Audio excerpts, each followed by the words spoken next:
Aside from your relationship with Jesus, aside from your family, aside from your assignment, there is absolutely nothing else in this life that is a do or die affair.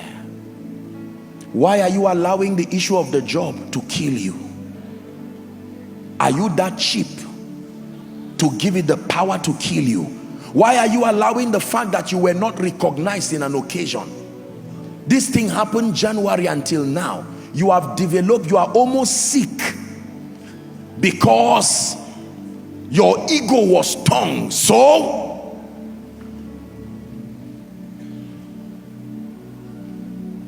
those who left, who today have gone to be with the Lord, I imagine them sitting respectfully. Some of them are your loved ones. I don't mean to get you emotional, but when they sat in that train, as it started, they didn't know the clock too started. The same way you are seated here, I'm not trying to be a bearer of bad news, but you are closer today than you were in the morning. I don't care how long the time is. Just know that when you woke up this morning, you are closer to that moment. Believe it, cast it, say in Jesus' name I don't agree, safe journey. I can assure you by the God of heaven, by the time you wake up tomorrow morning, among the many things that you remember, it is -1 day to that moment.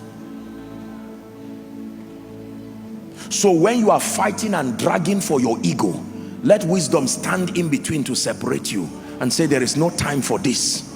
Remember what you should not lose. Lose the business, but don't lose peace.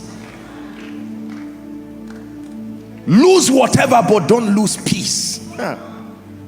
Remember the wisdom of a dying man. Money will not do you much at that time. It does not give fulfillment. So as you begin your journey and as you explore everything you are trying to explore, look up please. There is a kind of desperation many of you are giving life that will end up hurting you. It's an unnecessary desperation. There are the things that matter.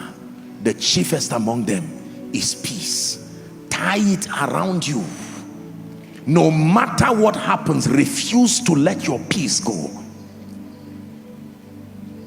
And at the end of your life, you will find out that peace brought you houses. You will find out that peace brought you certificates, but you will wave them at the gates of success, and peace will escort you gallantly into the realm where only few ever get to. It's called the realm of fulfillment. You will stand there with joy, knowing you have lived your life effectively, serving the purposes of the kingdom. And whether he comes to meet you or you go to meet him, you can wave earth goodbye with joy, because it's the same peace that goes with you.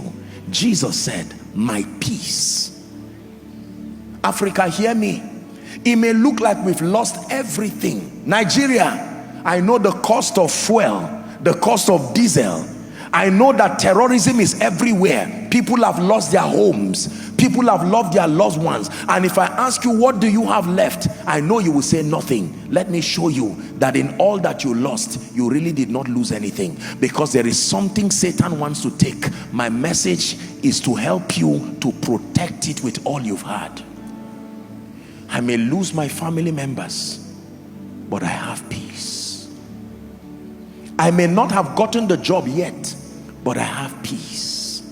I may not have had ministry expansion yet, but I have peace. The gifts of the Spirit may not yet be at work in my life as a preacher, but I have peace. Someone shout peace. Peace. So listen to me.